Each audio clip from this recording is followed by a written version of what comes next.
പ്രിയ രക്ഷിതാക്കളെ, കഴിഞ്ഞ വർഷം നമ്മൾ ഹാർവസ്റ്റ് ഫൗണ്ടേഷൻ എന്ന പേരിൽ 8ാം ക്ലാസ്സിലെയും 9ാം ക്ലാസ്സിലെയും കുട്ടികളെ സെലക്ട് ചെയ്തു അവർക്കുള്ള കോച്ചിങ്ങോട് കൂടിയ ഹൈസ്കൂൾ ക്ലാസ്സുകൾ നൽകിക്കൊണ്ടിരിക്കുകയാണ്. നമ്മളുടെ കുട്ടികൾ ഒരുപാട് ദൂരം സഞ്ചരിച്ച് തുടങ്ങിയിട്ടുണ്ട്. ഒരുപാട് പ്രയാസങ്ങളും ഒരുപാട് പോരായ്മകളും മനസ്സിലാക്കി ഒബ്ജക്റ്റീവ് എക്സാം എന്താണ്, എങ്ങനെയാണ് എക്സാം എഴുതുക, എങ്ങനെയൊക്കെയാണ് അവർ കാര്യങ്ങൾ ചെയ്യുക എന്നൊക്കെ പഠിച്ചുകൊണ്ടിരിക്കുന്ന സമയമാണ്. അവരെത്രത്തോളം മുന്നോട്ട് പോയി എന്നറിയണമെങ്കിൽ അവരുടെ ഓരോ പ്രവൃത്തികൾ നമ്മൾ കൃത്യമായിട്ട് മനസ്സിലാക്കുമ്പോഴാണ് അവരെത്രത്തോളം നിന്ന പൊസിഷനിൽ മുന്നോട്ട് നീങ്ങിയെന്ന് മനസ്സിലാക്കാൻ പറ്റുള്ളൂ. അങ്ങനെ നീങ്ങിയിട്ടുണ്ടെങ്കിൽ അത് ഹാർവസ്റ്റിലെ ഒരു പ്രൊഡക്റ്റായിട്ട് നമുക്ക് പറയാനും പറ്റും. നമ്മളെ കുട്ടികളെ ഓരോ ടോപ്പിക്ക് ബേസിൽ കൃത്യമായിട്ടുള്ള അവസരങ്ങൾ നൽകിക്കൊണ്ട് ഒരു ടീച്ചറെ പോലെ തന്നെ ക്ലാസ് എടുത്ത് അത് അവർക്ക് കാണിച്ചു കൊടുത്ത് കൃത്യമായിട്ട് അവരുടെ പോരായ്മകളും കാര്യങ്ങളും മനസ്സിലാക്കി അവർ ഓരോ ടോപ്പിക്കും കൃത്യമായിട്ട് പഠിച്ചു എന്ന് ഉറപ്പ് വരുത്തുന്ന ഒരു സംവിധാനം നടത്തിക്കൊണ്ടിരിക്കുകയാണ്. ഈ ഒരു സംവിധാനത്തിലൂടെ ഒരു ടീച്ചറെ പോലെ അവർക്ക് ബിഹേവ് ചെയ്യാനും ഒരു ക്ലാസ് നല്ല രീതിയിൽ എടുക്കാൻ പഠിച്ചെങ്കിൽ മാത്രമേ അവർക്ക് നല്ല രീതിയിൽ എടുക്കാൻ സാധിക്കുള്ളൂ. അപ്പോൾ ഒരു ടോപ്പിക്ക് അവർ നല്ല രീതിയിൽ പഠിച്ചോ ഇല്ലയോ എന്നുള്ളത് നമുക്ക് അവരുടെ ക്ലാസ് എടുക്കുന്ന ശൈലിയോടും ക്ലാസ് എടുക്കുന്ന കാര്യങ്ങളിലൂടെ നമുക്ക് മനസ്സിലാക്കാൻ പറ്റും. നമ്മളെ മക്കൾ ഓരോ ടോപ്പിക്കും ചെറിയ ചെറിയ ടോപ്പിക്കാക്കി അവരത് പ്രിപ്പയർ ചെയ്ത് ഓരോ ടീച്ചറും ക്ലാസ് എടുക്കുന്ന പോലെ ആത്മാർത്ഥമായിട്ട് ക്ലാസ് എടുക്കുന്ന ഒരു വീഡിയോ ആയിട്ട് നമ്മൾ രക്ഷിതാക്കളിലേക്ക് എത്തിക്കുകയാണ് ചെയ്യുന്നത്. ഈ ഒരു ക്ലാസ് ഒരുപാട് പോരായ്മകളുണ്ടാവും. വലിയ ടീച്ചേഴ്സല്ല, ചെറിയ മക്കളാണ്. അവർക്ക് ഒരുപാട് പോരായ്മകളുണ്ടാവും, അവർക്ക് ഒരുപാട് ലിമിറ്റേഷൻസ് ഉണ്ടാവും. അവരുടെ ആക്ഷൻസും അതുപോലെ തന്നെ എഴുത്തുകളിലും സംസാരത്തിലും അതുപോലെ തന്നെ പല പല പ്രശ്നങ്ങളും നമ്മൾക്ക് കണ്ടേക്കാം. എല്ലാറ്റിലുപരി അവരതിന് മുന്നോട്ട് വന്നു എന്നതാണ് നമ്മൾ കാണുന്നത്. ഹാർവസ്റ്റ് കാണുന്ന ഒന്നാമത്തെ സ്റ്റെപ്പാണത്. കാരണം നമ്മൾ യാത്ര തുടങ്ങിയിട്ട് രണ്ട് മാസത്തിനടുത്ത് ആയിട്ടുള്ളൂ. ഈ സമയത്തിൻ്റെ ഉള്ളിൽ തന്നെ അവർ ഇങ്ങനത്തെ ഒരു വലിയ ടാസ്ക് വർഷങ്ങളോളം പഠിപ്പിച്ച ടീച്ചേഴ്സിനും ഒരു ഓൺലൈൻ സംവിധാനം വന്നപ്പോൾ ഓൺലൈനിൽ കയറി ക്ലാസ് എടുക്കാൻ പ്രയാസം ഉണ്ടാകുന്ന ഈ കാലത്ത് അവർ മുന്നോട്ട് വരികയും എല്ലാവരും നമ്മളെ ഫൗണ്ടേഷനിലുള്ള എല്ലാവരും ഓരോ ചെറിയ ചെറിയ ടോപ്പിക്കായിട്ട് ക്ലാസ്സുകൾ എടുക്കുകയും ഇനി അടുത്ത ക്ലാസ്സിന് പ്രിപ്പയർ ചെയ്ത് വരാം സാർ എന്ന് പറയുന്നൊരവസ്ഥയാണുള്ളത്. അതും സയൻസിൽ +1ലേക്കും +2ലേക്കും വേണ്ട കാര്യങ്ങളാണ് അവർ പഠിപ്പിക്കുന്നത്. 8ാം ക്ലാസ് മുതൽ തന്നെ നമ്മളെ കുട്ടികൾ ഇത്രയും മുൻനിരയിലേക്ക് വരുന്നുണ്ടെങ്കിൽ അത് വളരെ വലിയൊരു കാര്യമായിട്ടാണ് നമ്മൾ മനസ്സിലാക്കുന്നത്. അപ്പം അവരുടെ പോരായ്മകളിലേക്ക് നോക്കാതെ അവരുടെ കഴിവുകളിലേക്ക് നോക്കി നമ്മളവരെ പ്രോത്സാഹിപ്പിക്കാം. ഇനിയും അവരുടെ കഴിവുകൾ മുന്നോട്ട് വരുത്തേണ്ടതായിട്ടുണ്ട്. അതിന് നമുക്ക് ഒരു ആദ്യ സ്റ്റെപ്പ് എന്നുള്ളത് നമുക്ക് ഈ ക്ലാസ്സുകൾ ഉപകരിക്കും. അപ്പോൾ എല്ലാവരും ക്ലാസ്സുകൾ കാണാം, എല്ലാവരും അഭിനന്ദിക്കുക.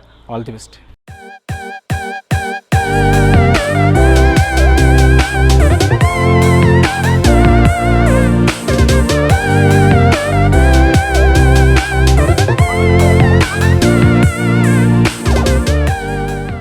Hi, welcome to harvest foundation. My name is Santhosh KS. ഞാൻ ഇവിടെ ഹാർവസ്റ്റ് ഫൗണ്ടേഷനിൽ 9ാം ക്ലാസ്സിൽ പഠിക്കുന്നു. ഞാൻ ഇന്നെടുക്കാൻ പോകുന്നത് 8th ഫോഴ്സ് ആൻഡ് പ്രഷർ എന്ന് പറഞ്ഞ ചാപ്റ്ററാണ്. അപ്പോൾ എന്താ നമുക്ക് ആദ്യം ഫോഴ്സ് ഇത് പഠിക്കാം. ഫോഴ്സ് എന്താണെന്ന് പറയാം.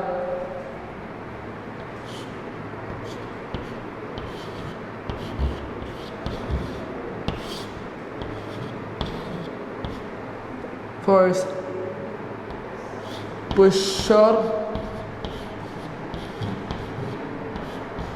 pull acting on a body is called a force.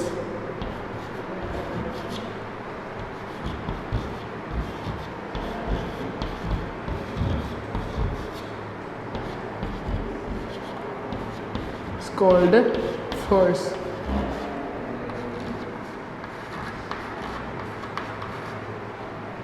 ഇപ്പോൾ ഫോഴ്സ് എന്ന് പറഞ്ഞാൽ push or pull acting on a body is called force. ഇപ്പോൾ യൂണിറ്റ് ഫോഴ്സ് ആണ്. അപ്പോൾ ഫസ്റ്റ് SI യൂണിറ്റ് എന്ന യൂണിറ്റ് ഫോഴ്സിലെ സംഭവമാണ് SI എന്ന് പറഞ്ഞാൽ. അപ്പോൾ SI എന്ന് വെച്ചാൽ ഇൻ്റർനാഷണൽ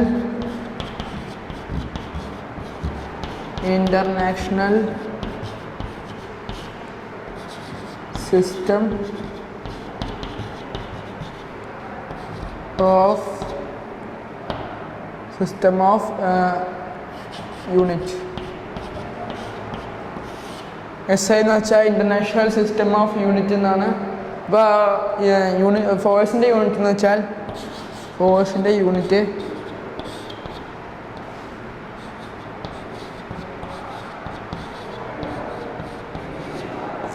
വെച്ചാൽ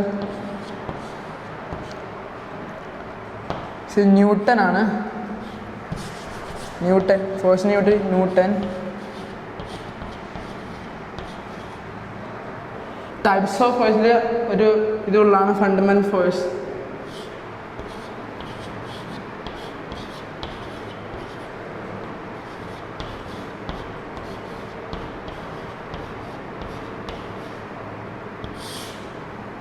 ഫണ്ടമെൻ്റൽ ഫോഴ്സിന് 4 ഫോഴ്സുകളുണ്ട്, അതാണ് ഇന്ന് പറയാൻ പോകുന്നത്.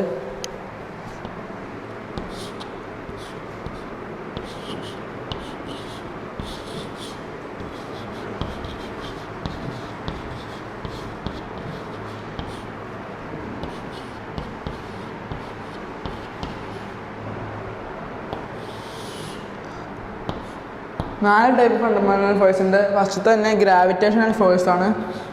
First gravitational force.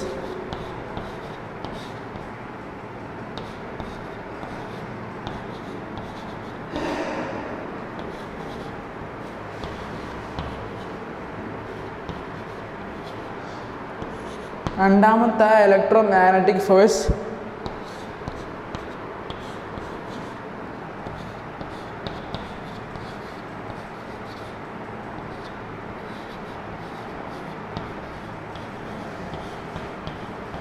Electromagnetic force.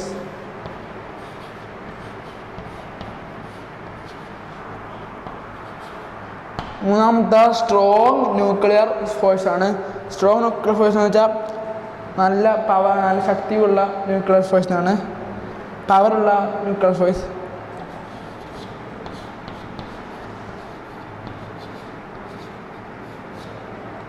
ശക്തിയുള്ള ന്യൂക്ലിയർ, നല്ല ശക്തിയുള്ള nuclear force, strong nuclear force.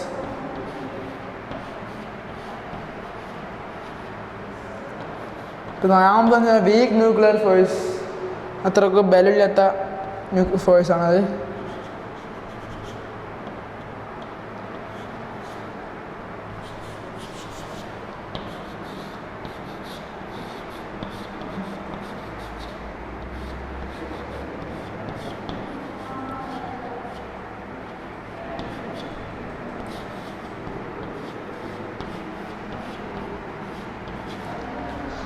അപ്പോൾ ഞാൻ ടൈപ്സ് ഓഫ് ഫോഴ്സ് പറഞ്ഞ് ഫണ്ടമെൻ്റൽ ഫോഴ്സ് എന്തെന്ന് പറഞ്ഞ് അതായത് fundamental 4 types of fundamental force ഉണ്ട്. Gravitational force, electromagnetic force, strong nuclear force, weak nuclear ഫോഴ്സുമാണ്.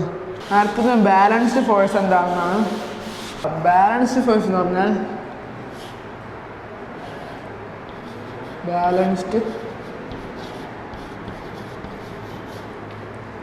Balanced force എന്ന് പറഞ്ഞാൽ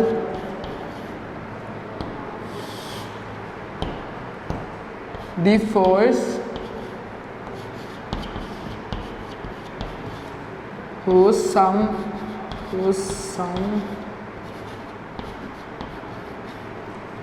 is become zero is called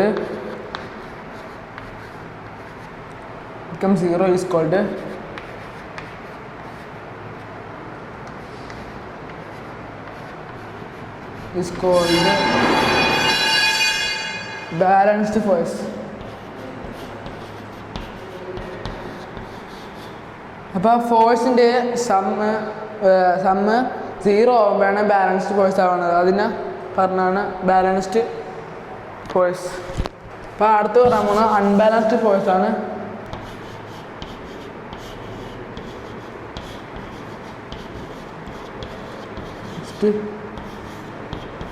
force എന്താണ്?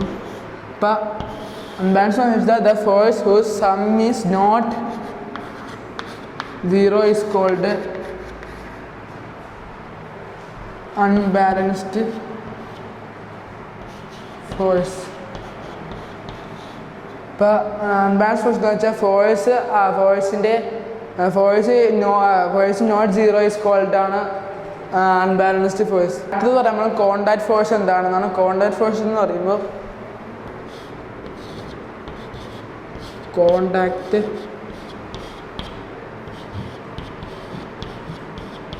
Force.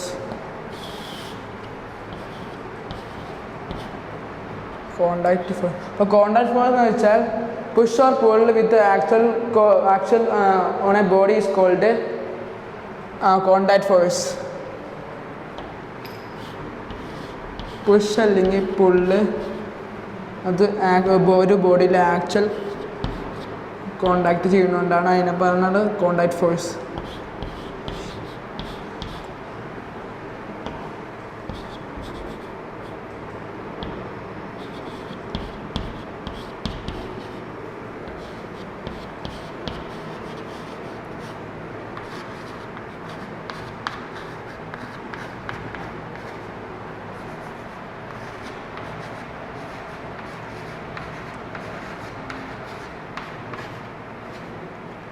Is called push or pull with the actual contact on a body is called contact force. Contact force.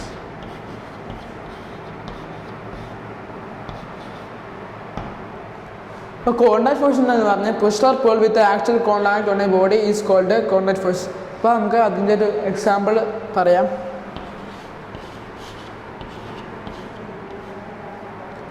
ഫസ്റ്റത്തെ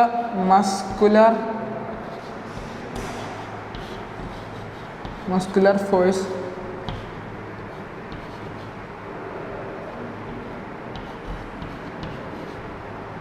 രണ്ടാമത്തെ viscous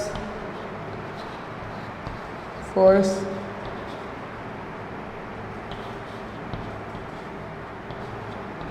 അതിന് വേറെ പേര് വിളിക്കാം fluid force.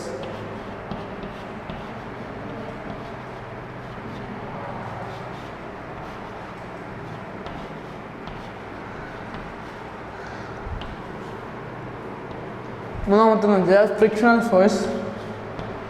മൂന്നാമത്തെ ഫ്രിക്ഷണൽ ഫോഴ്സ് എന്ന് വെച്ചാൽ നമ്മൾ നടക്കണ ഇതിൻ്റെ ഫ്രിക്ഷണൽ ഫോഴ്സ് ഇവിടെ കാണുന്ന നമ്മൾ ഇങ്ങനെ മൂവ് ചെയ്യേണ്ടി വരും frictional force.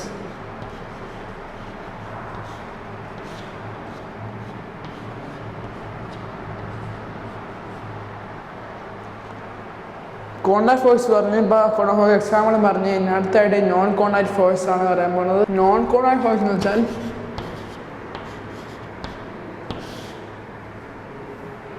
Contact force contact force പോലെയാണ്, പക്ഷേ നോ ആക്ച്വൽ കോണ്ടാക്ട് എന്നുള്ളൂ. No actual contact ആണെന്നുള്ളൂ.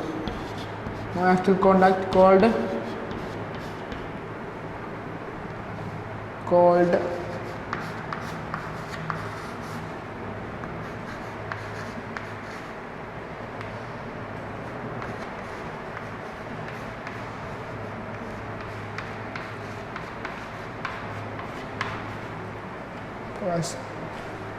ഇപ്പോൾ കോണ്ടാക്ട് ഫോഴ്സ് എന്ന് വെച്ചാൽ നോ ആക്ച്വൽ കോണ്ടാക്റ്റ് ആണ്. ഒരു കോണ്ടാക്റ്റും ഇല്ലാതെയാണ് പ്രവർത്തിക്കുന്നത് നോ കോണ്ടാക്ട് ഫോഴ്സ്. അപ്പോൾ അതിൻ്റെ രണ്ട് എക്സാമ്പിൾ പറയാം. ഒന്ന് ഗ്രാവിറ്റേഷണൽ ഫോഴ്സ്.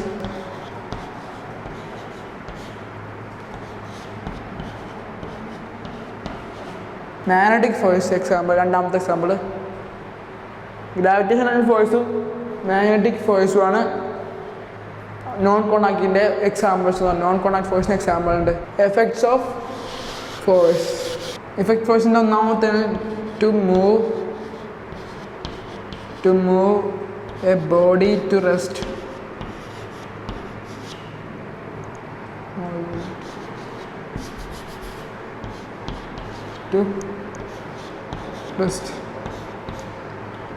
രണ്ടാമത്തെ to change a moving body to rest.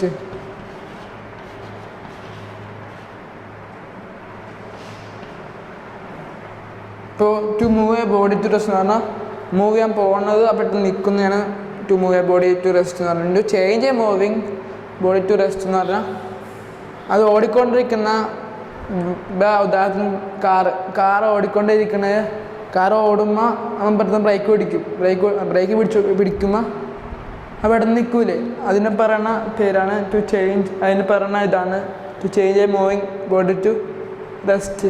അടുത്തത് ടു ചേഞ്ച്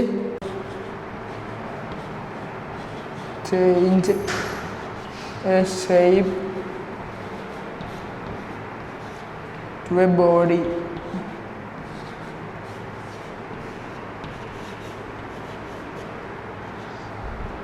ഇപ്പം ഏതെങ്കിലും ഒരു വസ്തുവിന് എന്തെങ്കിലും ഷേപ്പ് മാറ്റുന്നതിൻ്റെ പേരാണ് ഷേപ്പ് മാറ്റണമെന്ന് പറഞ്ഞാണ് to change a shape to a body എന്ന് പറയുന്നത്. അടുത്തത് to change direction moving body to the direction of a moving body. അഞ്ചാമത്തെ വെച്ചാൽ to change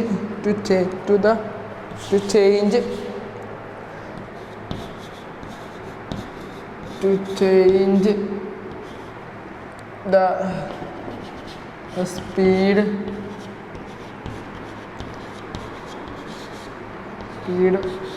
of a moving body. ഇപ്പോൾ നമുക്ക് എടുക്കാൻ പോകുന്ന ഇക്വേഷൻ ഓഫ് ഫോഴ്സ് ആണ്. Equation of force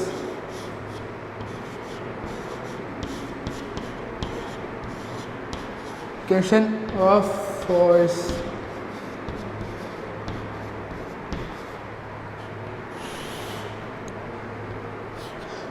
F is equal to ma.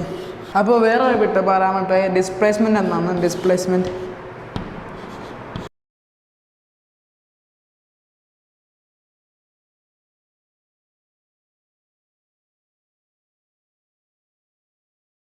ഇപ്പോൾ ഷോർട്ടസ്റ്റ് between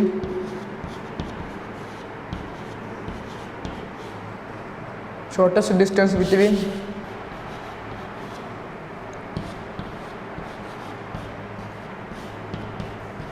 initial and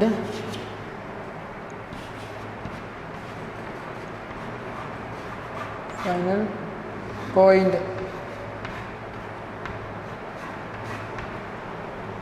ഇപ്പോൾ displacement എന്താണെന്ന് വെച്ചാൽ shortest distance between initial and final point is called displacement. ഇപ്പോൾ ഡിസ്പ്ലേസ്മെൻറ്റിൻ്റെ യൂണിറ്റ് എന്താണെന്ന് വെച്ചാൽ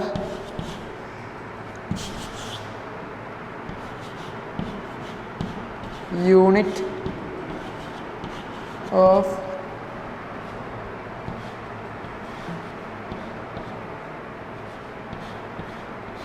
ഡിസ്പ്ലേസ്മെൻറ്റ്.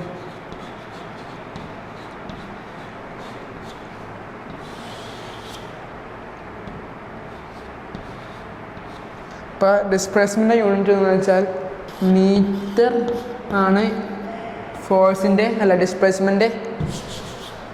Displacement unit. ഇപ്പോൾ യൂണിറ്റ് ഓഫ് വെലോസിറ്റി ആണ്. യൂണിറ്റ് ഓഫ്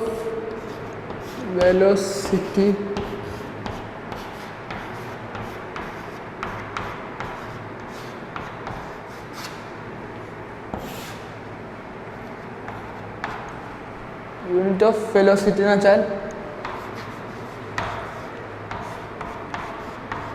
മീറ്റർ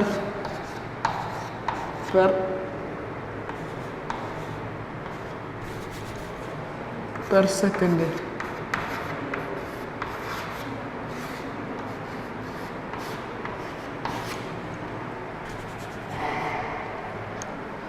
അടുത്ത യൂണിറ്റ് ഓഫ് ആക്സിലറേഷൻ ആണ്. യൂണിറ്റ് ഓഫ്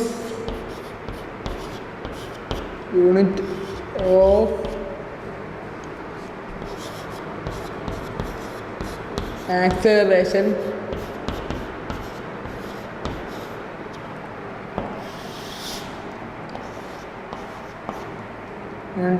എന്ന് വെച്ചാൽ മീറ്റർ പെർ സെക്കൻഡ് സ്ക്വയർ ആണ് ആക്സിലറേഷൻ്റെ യൂണിറ്റ്.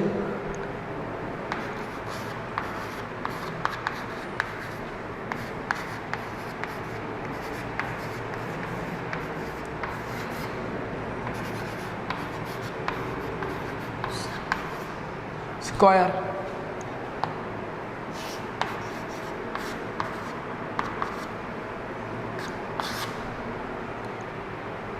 അപ്പോൾ ഞാൻ ഇവിടെ ഇപ്പോൾ നമ്മൾ പഠിച്ചത് ഫോഴ്സ് നമ്മൾ പഠിച്ച് ടൈപ്സ് ഓഫ് ഫോഴ്സ് പഠിച്ച് അതിൻ്റെ ഫണ്ടമെൻ്റൽ ഫോഴ്സിന് 4 എക്സാമ്പിൾസ് പഠിച്ച് ബാലൻസ്ഡ് ഫോഴ്സ് പഠിച്ച് അൺബാലൻസ്ഡ് ഫോഴ്സും പഠിച്ച് പിന്നെ കോണ്ടാക്ട് ഫോഴ്സും പഠിച്ച് നോൺ കോണ്ടാക്ട് ഫോഴ്സും പഠിച്ചിട്ടുണ്ട്. പിന്നെ എഫക്റ്റ് ഓഫ് ഫോഴ്സ് അവിടം വരെ പഠിച്ച് അവിടം വരെ നമ്മൾ 5 ടൈപ്സ് ഓഫ് ആണ് ഇവിടെ പറഞ്ഞത്. പിന്നെ ഇക്വേഷൻ ഓഫ് ഫോഴ്സും ഇപ്പോൾ പഠിച്ചിട്ടുണ്ട്. ഇന്നത്തെ ക്ലാസ് ഇവിടെ തീരുകയാണ്. നമുക്ക് അടുത്ത ക്ലാസ്സിൽ കാണാം. അതുവരെ ബൈ.